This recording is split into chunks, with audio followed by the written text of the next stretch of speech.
السلام علیکم ناظرین، میں محمد اسلم حسین سیاست کی خبروں میں آپ سب کا استقبال کرتا ہوں۔ آج 25 دسمبر 2023 ہے۔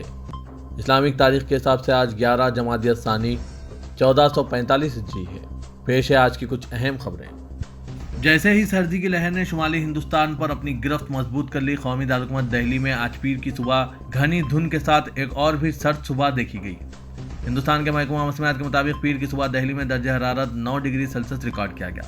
دہلی کے علاوہ اتر پردیش، راجستھان اور جموں کشمیر میں سخت سردی دیکھی جا رہی ہے۔ دہلی کے کئی حصوں میں ویزیبلٹی 125 میٹر تک گر گئی ہے اور نیشنل کیپٹل ریجن کے زیادہ تر حصوں میں بھی حد نگاہ کم دیکھی جا رہی ہے۔ اس خبرنامے کو MS ایجوکیشن کی جانب سے اسپانسر کیا جا رہا ہے۔ MS Creative School triumphs in the National Handwriting Contest Writivity 2023. Safa Saneen and Ruma Sadia clinched the national second prize. 151 top participant awards among 27,000 contestants. Excellence celebrated at Bharatiya Vidya Bhavan, Hyderabad. MS Education Academy, preparing world-worthy individuals. وزیراعظم نریندر مودی نے آج پیر کی صبح Christmas کے موقع پر ملک کے لوگوں کو مبارکباد پیش کرتے ہوئے سب کے لیے امن اور خوشحالی کی خواہش کی۔ انہوں نے یسوع مسیح کی عظیم تعلیمات کو بھی یاد کیا۔ وزیراعظم نریندر مودی نے اپنے آفیشیل سوشل میڈیا اکاؤنٹ پر ایک پیغام میں کہا، سب کو کرسمس کی مبارکباد۔ دعا ہے کہ یہ تہوار کا موسم سب کے لیے خوشی، امن اور خوشحالی لائے۔ آئیے ہم آہنگی اور ہمدردی کے اس جذبے کو منائیں جس کی علامت کرسمس ہے، اور ایک ایسی دنیا کے لیے کام کریں جہاں ہر کوئی خوش اور صحت مند ہو۔ مودی نے لکھا کہ ہم لوٹ کے اس کے عظیم تعلیمات کو یاد کرتے ہیں۔ ملک بھر میں لوگوں نے کرسمس کی شام کو مختلف ریاستوں میں آدھی رات کی اجتماعی دعاؤں کے ساتھ منایا۔ گرجا گھروں کو روشن کیا گیا اور لوگوں نے مدھیہ پردیش میں موسم سرما کا تہوار منانے کے لیے پٹاخے بھی پھوڑے۔ وزیراعظم نریندر مودی، مرکزی وزیر داخلہ امت شاہ اور BJP صدر JP نڈا نے آج پیر کی صبح سابق وزیراعظم اور BJP کے بزرگ رہنما اٹل بہاری واجپئی کو ان کی یوم پیدائش پر خراج عقیدت پیش کیا۔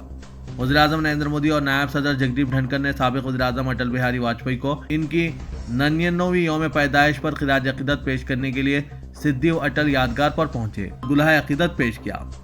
وزیراعظم نے اس موقع پر کہا کہ سابق وزیراعظم اٹل بہاری واجپئی کو ان کی یوم پیدائش پر ملک کے عوام کی طرف سے زبردست خراج عقیدت۔ وہ زندگی بھر قوم کی تعمیر کو تیز کرنے میں مصروف رہے۔ ان کی لگن اور خدمات ہندوستان کی طرف ان کی لافانی عمر میں بھی تحریک کا ذریعہ رہے گا۔ صدر جمہوریہ دروپدی مرمو نے بھی سابق وزیراعظم اٹل بہاری واجپئی کو ان کی یوم پیدائش پر سدھیو اٹل پہنچ کر ان کی یادگار پر پھول چڑھائے اور خراج عقیدت پیش کیا۔ کرناٹک میں حجاب پر پابندی ختم کرنے کے کانگریس حکومت کے ارادے پر BJP اور دائیں بازو کی دیگر تنظیموں کے ذریعے احتجاج و مظاہرے کی دھمکیوں کے بعد اب ایک سینئر RSS لیڈر نے شدید اشتعال انگیزی کا مظاہرہ کرتے ہوئے کہا کہ اگر یہاں رہنا ہے تو جے شری رام کہنا پڑے گا۔ ڈیکن ہیرالڈ کی ایک رپورٹ کے مطابق RSS لیڈر پربھاکر بھٹ نے حجاب کے معاملے پر ریاست میں احتجاج کے دوران اللہ اکبر کا نعرہ بلند کرنے والی مسلم طالبہ بی بی مسکان کو دھمکی آمیز لہجے میں کہا کہ اگر اس میں ہمت ہے تو کالج آنے دو، اگر اسے اللہ اکبر کہنا ہے تو وہ یہ اپنے گھر اور مسجد میں کہیں، اسے یہاں جے شری رام کہنا پڑے گا۔ وزیر کے بی بی مسکان نے کرناٹک میں حجاب پر پابندی ختم کرنے کے وزیر اعلیٰ سدھارمیا کے اعلان پر خوشی ظاہر کرتے ہوئے کہا تھا کہ وہ اور اس طرح کے دیگر باحجاب مسلم طالبات اب دوبارہ کالجوں میں واپس آ سکتی ہے۔ مسکان نے یہ بھی کہا تھا کہ ہمیں بھائی بہنوں کی طرح مل جل کر رہنا چاہیے۔ تاہم RSS لیڈر نے مسلم طالبہ کو بھی دھمکی دے ڈالی۔ پربھاکر بھٹ نے یہیں پر بس نہیں کیا بلکہ ریاست کے وزیر اعلیٰ سدھارمیا کو بھی چیلنج کیا کہ اگر ان میں ہمت ہے تو وہ حجاب سے پابندی ختم کر دکھائے۔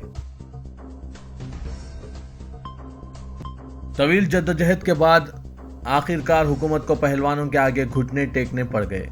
ساکشی ملک کے کشتی چھوڑ دینے کے اعلان اور بجرنگ پونیا کے پدم شری لوٹا دینے کے بعد مودی حکومت بالآخر حرکت میں آئی اور اس نے ایک ہی جھٹکے میں نو تشکیل شدہ ریسلنگ فیڈریشن آف انڈیا کی پوری باڈی کو معطل کر دیا۔ اس کے ساتھ ہی وزارت کھیل نے انڈین اولمپک ایسوسی ایشن کو مکتوب روانہ کر کے اس سے اپیل کی کہ وہ فیڈریشن کا کام کاج دیکھنے کے لیے عارضی طور پر کمیٹی تشکیل دیں۔ وزارت کھیل کی جانب سے انتہائی سخت انداز میں لکھے گئے مکتوب میں کشتی فیڈریشن کی معطلی کے اعلان کے چند ہی گھنٹوں بعد BJP صدر JP نڈا نے فیڈریشن کے سابق صدر برج بھوشن شرن سنگھ سے ملاقات کی۔ اس ملاقات کے بعد برج بھوشن نے کشتی کے معاملات سے اپنی سبکدوشی کا اعلان کر دیا۔ حکومت کی جانب سے فیڈریشن رد کرنے پر بجرنگ پونیا نے کہا، میں پدم شری ایوارڈ ابھی واپس نہیں لوں گا، مکمل انصاف ملنے کے بعد ہی میں اس کے بارے میں غور کروں گا۔ विनेश फोगाट ने कहा, हुकूमत का यह फैसला खिलाड़ियों के मफाद में है। किसी अच्छी शख्सियत को फेडरेशन का सदर बनना चाहिए, किसी खातून को यह जिम्मेदारी सौंपी जाए। जितेंद्र सिंह ने कहा, छोड़ी की कुश्ती छुड़वा दी और छोड़े का पद्मश्री ले लिया, अब बोल रहे हैं कि फेडरेशन रद्द कर दी, ये काम पहले ही कर लेते। कांग्रेस सदर मल्लिकार्जुन खड़गे ने मुल्क में फैली बेरोजगारी पर मोदी हुकूमत को आड़े हाथों लिया है। उन्होंने सोशल मीडिया प्लेटफॉर्म एक्स पर पोस्ट में कहा कि मुल्क के नौजवान पूछ रहे हैं कि हर साल 2 करोड़ नौकरियों का क्या हुआ, मुलाजमत के लिए इम्तिहान और भर्ती के दरमियान इतनी पेचीदगियां क्यों हैं। ये इशारा देते हुए कि बेरोजगारी 2024 के लोकसभा इलेक्शन का अहम मौजू हो सकती है। खड़गे ने कहा है कि बेरोजगारी इस वक्त मुल्क का सुलगता हुआ मौजू है। उन्होंने निशानदेही की कि 15 से 29 साल की उम्र के नौजवानों में बेरोजगारी 10% तक पहुंच चुकी है। लोकसभा इंतखाबात से कबल उत्तर प्रदेश में एक बार फिर जहर अफशानी शुरू हो चुकी है। फिर एक मर्तबा जय श्री राम का सहारा लेने की कोशिश की जा रही है। भगवा अनासिर मुसलमानों के जज्बात को ठेस पहुंचाने की कोशिश करने में मसरूफ हो चुके हैं। उत्तर प्रदेश के अलीगढ़ में मस्जिद की दीवार पर कुछ लोगों के जरिए जय श्री राम लिखकर माहौल बिगाड़ने की कोशिश की गई। मजहबी नारा लिखने के बाद वीडियो बनाया गया, वायरल किया गया। पुलिस ने मौके पर पहुंचकर मजहबी नारे को मिटवा दिया। आपसी समझौते के बाद हालात पुरअमन है। तफसीली इत्तलात के मुताबिक अलीगढ़ के दहली गेट चौराहे पर मौजूद मस्जिद पर कुछ शरपसंद अनासिरों ने जय श्री राम के नारे लिख दिए। इस हरकत को देखकर इलाके के मुसलमान भड़क गए। इस वाक़े पर हिंदू मुस्लिम आमने सामने आ गए थे। वक्त रहते मौके पर पुलिस पहुंच गई। पुलिस ने दोनों कम्युनिटी के लोगों से बातचीत की और समझौता कराया। मस्जिद पर लिखे गए नारों को मिटा दिया गया। इसके बाद इलाके में पुलिस को तैनात कर दिया गया है। वाज़ेह है कि अयोध्या में बाबरी मस्जिद की जगह तामीर होने वाले राम मंदिर का इफ्तिताह होने वाला है। इस वजह से हिंदू कारकुनान इसकी खुशी में मुब्तला हैं। वो दीवारों पर मुतनाज़ा नारे लिख रहे हैं। खबरों के मुताबिक बीजेपी कारकुनान दीवारों पर जय श्री राम के नारे लिखते हुए आ रहे थे। उन्होंने मस्जिद की दीवार पर भी यह नारा लिख दिया। इस मामले पर इलाके के मुसलमानों ने एतराज जाहिर किया। राजस्थान में इख्तिदार की तब्दीली के बाद मजहबी सरगर्मियों से मुतालिक तनाज़ात खुलकर सामने आने लगे हैं। ताज़ा तरीन मामला जयपुर की जलेबी चौक मस्जिद का है, जहां फजर की अजान के दौरान लाउड स्पीकर के इस्तेमाल पर गैर मुसलमानों ने एतराज जताया है। पुलिस ने इस मामले में मुदाखलत की और शिकायत का अजाला किया। मीडिया रिपोर्ट्स के मुताबिक जलेबी चौक मस्जिद में फजर की अजान के दौरान लाउड स्पीकर का इस्तेमाल किया जा रहा था। इस पर एतराज करते हुए मस्जिद के आसपास के मकीनों ने पुलिस में शिकायत की। शिकायत मिलने के बाद पुलिस मौके पर पहुंची और मस्जिद के जिम्मेदारों से बात की। पुलिस ने इन्हें खबरदार किया कि वो लाउड स्पीकर का इस्तेमाल ना करें और मजहबी सरगर्मियों के दौरान सूती आलूदगी के उसूलों पर अमल करने की हिदायत दी। पुलिस की हिदायत के बाद मस्जिद के लाउड स्पीकर का वॉल्यूम कम कर दिया गया। मामला वक्ती तौर पर हल हो गया। काबिल जिक्र है कि राजस्थान में हाल ही में हुए असेंबली इंतखाबात में भारतीय जनता पार्टी ने इख्तिदार हासिल किया। बीजेपी ने अपनी इंतखाबी मुहिम में लाउड स्पीकर के जरिए मजहबी प्रोपेगेंडे को रोकने का वादा किया था। ऐसे में यह माना जा रहा है कि यह वाक़या हुकूमत की तब्दीली के बाद राजस्थान में मजहबी सरगर्मियों को कंट्रोल करने के सिलसिले में बढ़ती हुई सख्ती की एक मिसाल हो सकती है। इससे पहले भी लाउड स्पीकर के जरिए मस्जिदों में अज़ाएं दी जाती थी, लेकिन इससे कबल गैर मुस्लिमों ने कभी एतराज़ नहीं जताया। अब बीजेपी की हुकूमत में ही क्यों एतराज़ जताया जा रहा है? नाज़रीन, इस पर आपकी क्या राय है? कमेंट के जरिए ज़रूर बताइएगा। जम्मू कश्मीर के शुमाली जिला बारामूला के शहरी इलाके में मुश्तबा अस्करियत पसंदों ने मस्जिद में एक साबिक एसएसपी पर फायरिंग की, जिसके नतीजे में इनकी बरसर मौका ही मौत वाक़ हो गई।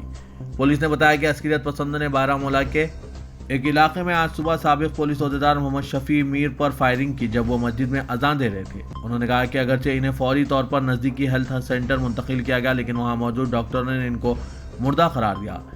कश्मीर जोन पुलिस ने समाजी राब्ता एक्स पर एक पोस्ट में जानकारी फराहम करते हुए कहा कि इतवार की अलग सुबह दहशतगर्दों ने नमाज फजर की अजान दे रहे साबिक पुलिस ऑफिसर मोहम्मद शफी पर फायरिंग की, जिसके नतीजे में वो जाँ बहक हो गए। उन्होंने बताया कि सिक्योरिटी फोर्सेस ने आसपास के इलाकों को मुहासरे में लेकर हमलावरों की बड़े पैमाने पर तलाशी शुरू कर दी है। मुल्क में ऐसा पहली बार हुआ है कि मरकजी हुकूमत ने पार्लियामेंट के इजलास में 357 सवालों के जवाब नहीं दिए। कांग्रेस ने इस सिलसिले में एक रिपोर्ट शेयर करते हुए मरकज की मोदी हुकूमत को सख्त तनकीद का निशाना बनाया। पार्टी ने कहा कि एक तरफ सवाल करने पर अराकीन पार्लियामेंट को मुअत्तल कर दिया जाता है, तो दूसरी तरफ बहस के बगैर बिल मंजूर कर लिए जाते हैं। और अब मोदी हुकूमत की आमरीत इस हद तक पहुंच गई है कि इसने ऐवान में पूछे गए सवालों को जवाब देना ही मुनासिब नहीं समझा। पार्टी ने कहा कि वज़ीर-ए-आज़म नरेंद्र मोदी जमहूरियत खत्म करके बादशाहत कायम करना चाहते हैं। पार्टी ने इस सिलसिले में एक रिपोर्ट शेयर की, जिसमें कहा गया है कि पार्लियामेंट के सरमाई इजलास के दौरान हुकूमत ने 357 सवालों का जवाब नहीं दिया। कांग्रेस पार्टी की तंजीम 9 में मुसलमानों और शेड्यूल ट्राइब को नजरअंदाज करने के फैसले को अफसोसनाक करार देते हुए समाजी कारकुन और कांग्रेस के सीनियर लीडर साजिद मलिक ने कहा कि कांग्रेस आलाकमान का यह फैसला कांग्रेस को 2024 के पार्लियामेंट के आम इंतखाबात में फतेह दिलाने में कोई मदद नहीं करेगा। उन्होंने इस पर शदीद रद्दअमल का इजहार करते हुए कहा कि मुसलमान और दर्जे फहरिस्त जात व कबाइल हमेशा से कांग्रेस के वोट बैंक रहे हैं। कर्नाटक और तेलंगाना में कांग्रेस की कामयाबी में मुस्लिम वोटों का अहम किरदार रहा है। जहां जहां मुसलमानों के वोट कांग्रेस को कम पड़े वहां कांग्रेस बुरी तरह हार गई। इसलिए कांग्रेस आला कमान को अपने ऑफिस बैरियर में और ओहदेदारों के इंतखाब और तकर्री में शेड्यूल कास्ट और मुसलमानों का खास ख्याल रखना चाहिए। उन्होंने कहा कि कांग्रेस आला कमान ने जिन 24 लीडरों को कांग्रेस की आला जिम्मेदारी सुपुर्द की है, इसमें से एक सिर्फ कश्मीरी मुसलमान है, जिसका कश्मीर के अलावा पूरे हिंदुस्तान में कोई खास असर नहीं है। उन्होंने दावा किया कि कांग्रेस ने इन लोगों पर ज्यादा इन्हिसार किया है जिनके लोग भारतीय जनता पार्टी के रिवायती वोट बैंक बन चुके हैं और कांग्रेस को डूबने में अहम किरदार अदा कर रहा है। उन्होंने अफसोस का इजहार किया कि कांग्रेस ने इन तबकों पर ज्यादा तवज्जो दी है जिन्होंने कांग्रेस से बहुत कुछ लिया लेकिन दिया कुछ नहीं, और बुरे वक्त में कांग्रेस का साथ छोड़कर फिरका परस्त पार्टियों के साथ कांग्रेस की खबर खोदने में लग गए। उन्होंने मशवरा देते हुए कहा कि कांग्रेस आलाकमान को ओहदेदारों की तकर्री में इन तबकात पर खास तवज्जो देने की जरूरत है जो हर हाल में कांग्रेस से वाबस्ता रहे हैं और बुरे वक्त में कांग्रेस का साथ दिया है। तेलंगाना हुकूमत की जानिब से 6 जमानतों पर अमलावरी की तैयारियां मुकम्मल हो चुकी है और 28 दिसंबर से 6 जमानतों के बारे में अवाम से दरख्वास्तें हासिल की जाएंगी जो 6 जनवरी तक दाखिल की जा सकती है। चीफ मिनिस्टर रेवंत रेड्डी की सदारत में आज सेक्रेटरीट में मुनक़िदा कलेक्टर्स कॉन्फ्रेंस में यह फैसला किया गया। चीफ मिनिस्टर ने जिले कलेक्टर्स को हुकूमत की 6 जमानतों पर मौसर और शफाफियत के साथ अमलावरी की हिदायत दी। इजलास के बाद मीडिया के नुमाइंदों से बात करते हुए वजीर माल वी श्रीनिवास रेड्डी ने बताया कि हुकूमत की 6 जमानतों से मुतालिक दरख्वास्तें पहले आवाम तक पहुंचाई जाएंगी और 28 दिसंबर तक 6 जनवरी ग्राम सभा के जरिए दरख्वास्तें हासिल की जाएगी। 6 जमानतों के लिए मुस्तहिक और अहल अफराद ग्राम सभा में ओहदेदारों को अपनी दरख्वास्तें हवाले करें। उन्होंने बताया कि दरख्वास्तों की वसूली के बाद ओहदेदार एक रसीद हवाले करेंगे। श्रीनिवास रेड्डी ने कहा कि इंदिरम्मा राज में अवाम से दरख्वास्तें इनके घर पहुंचकर कबूल की जा रही है। अगर गाँव में महज 10 घर हैं तब भी ओहदेदारों को वहां पहुंचकर दरख्वास्तें वसूल करने की हिदायत दी गई है। तेलंगाना के साबिक वजीर इंफॉर्मेशन टेक्नोलॉजी के.टी. रामाराव ने कांग्रेस हुकूमत की जानिब से रियासत के माली मौक़िफ़ पर असेंबली में पेश करदा वाइट पेपर को झूठ का पुलंदा करार दिया और वाइट पेपर के आदाद शुमार को चैलेंज किया। तेलंगाना भवन में के.टी.आर. ने हुकूमत के वाइट पेपर के जवाब में पावर पॉइंट प्रेजेंटेशन के जरिए BRS का वाइट पेपर जारी किया, जिसमें इल्ज़ाम आयद किया गया कि BRS हुकूमत को बदनाम करने के लिए हुकूमत ने गुमराहकुन आदाद शुमार का सहारा लिया है। उन्होंने कहा कि BRS हुकूमत ने 9 सालों में जो कर्ज हासिल किया वो 3,17,015 करोड़ है, लेकिन हुकूमत ने 6,71,757 करोड़ का कर्ज का दावा किया है। साबिक हुकूमत के वक़ार को मजरू करने के लिए असेंबली में हुकूमत ने नाकाम तजुर्बा किया। BRS के वर्किंग प्रेसिडेंट ने 9 सालों में KCR हुकूमत की हर शोबे में कामयाबी की तफसीलात पेश की और मुत्तहदा आंध्र प्रदेश में तेलंगाना के साथ की गई नाइंसाफियों का हवाला दिया। तेलंगाना में BRS कायदीन और कारकुनों की मायूसी में इजाफा होने लगा है और वो अब हुकूमत के अक़लियत में आ जाने की हकीकत से खुद को दिलासा देने से आजिज आ चुके हैं, क्योंकि खुद BRS सरबराह के फैसलों से ये बात वाज़ेह होने लगी है कि तेलंगाना में BRS का मुस्तकबिल गैर यकीनी होता जा रहा है। सिंगारेड्डी कॉलोनीज इंतखाबात में हिस्सा न लेने के फैसले के बाद अब BRS सरबराह के तेलंगाना के बजाय पड़ोसी रियासत महाराष्ट्र के हल्के लोकसभा नांदेड़ से मुकाबले की ख्यास आरइयों के दौरान BRS कायदीन व कारकुनान मायूस होने लगे हैं। गुज़िश्ता दिनों हाई कोर्ट के फैसले के बाद सिंगारेड्डी कॉलोनीज इंतखाबात के मुतालिक BRS सरबराह चंद्रशेखर राव ने फैसला करके पार्टी कायदीन को वाकिफ करवाया कि इनकी पार्टी ने सिंगारेड्डी इंतखाबात में हिस्सा न लेने का फैसला किया है। इस फैसले के साथ ही पार्टी कायदीन व कारकुनों ने BRS से मुस्तफ़ी होने का ऐलान किया था और अब कहा जा रहा है कि गांधी खानदान के किसी फर्द के तेलंगाना में किसी हल्के लोकसभा से मुकाबले के पेश नज़र BRS सरबराह KCR ने तेलंगाना से मुकाबले से गुरेज करके महाराष्ट्र में नांदेड़ से मुकाबले का जहन बना लिया है। इन इतलात के बाद BRS के सीनियर कायदीन भी मायूसी का शिकार होने लगे और कह रहे हैं कि अगर खुद पार्टी सरबराह पार्टी के मुस्तकबिल से मायूस होकर तेलंगाना के बाहर किसी और हल्के से मुकाबला करते हैं तो पार्टी का तेलंगाना में क्या मौक़िफ़ रह जाएगा।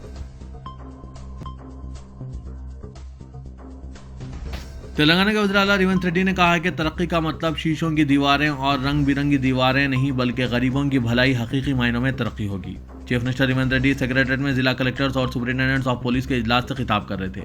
वज़ीर आला ने ओहदेदारों पर वाज़ेह कर दिया कि गुज़िश्ता 9 सालों की तरह انداز کارکردگی نہیں چلے گی، بلکہ حکومت کی اسکیمات کے فوائد شفافیت کے ساتھ پہنچانا عہدیداروں کی ذمہ داری ہوگی۔ ریونت ریڈی نے ضلع کلکٹرز کے بعد پولیس عہدیداروں کے ساتھ علیحدہ اجلاس منعقد کرتے ہوئے امن و ضبط کی صورتحال اور خاص طور پر منشیات کی لعنت سے نمٹنے کے لیے ضروری ہدایتیں جاری کی۔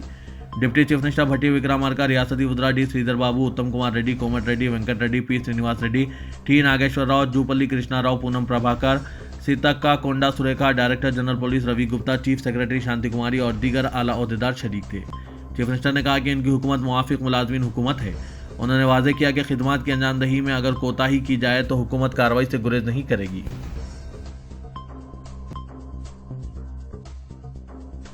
صدر کل ہند مجلس اتحاد المسلمین و رکن پارلیمنٹ حیدرآباد اسدالدین اویسی نے عوام سے خواہش کی کہ وہ متحدہ رہیں اور شخصی اختلافات کو دور کریں۔ انتشار کے نتیجے میں مستقبل میں آنے والی نسلوں کو نقصان ہوگا اور مجلس کے دشمنوں کو فائدہ ہوگا۔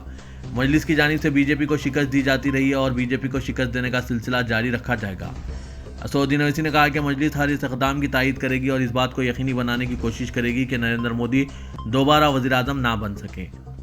اسدالدین اویسی نے کہا کہ حالیہ عرصے میں چیف منسٹر ریونت ریڈی صاحب نے حیدرآباد کے ساؤتھ زون پرانے شہر کی عوام پر یہ الزام عائد کیا کہ وہ برقی چوری کرتے ہیں۔ یہ قابل مذمت ہے۔ کسی چیف منسٹر کو یہ زیب نہیں دیتا کہ وہ قبائلیوں، دلتوں اور مسلمانوں کی توہین کرے۔ اسدالدین اویسی نے سوال کیا کہ اگر حکومت حیدرآباد کے جنوبی حصے کی ترقی کے لیے فکر مند ہے تو پھر وہ اصلی حیدرآباد یعنی پرانے شہر سے ہائی کورٹ کو کیوں منتقل کرنا چاہتی ہے؟ نئے ہائی کورٹ کو بدویل کے علاقے میں انتہائی قیمتی اراضی پر کروڑوں کی لاگت سے تعمیر کرنے کا منصوبہ بنایا جا رہا ہے۔ صدر مجلس نے کہا کہ گزشتہ دہوں کے دوران اہم ادارے کو اصل حیدرآباد سے باہر منتقل کر دیا گیا۔ کیا موجودہ چیف منسٹر اصل حیدرآباد کو خالی کر دینا چاہتے ہیں یا اسے ریاست کی دارالحکومت کا حصہ رکھنا نہیں چاہتے؟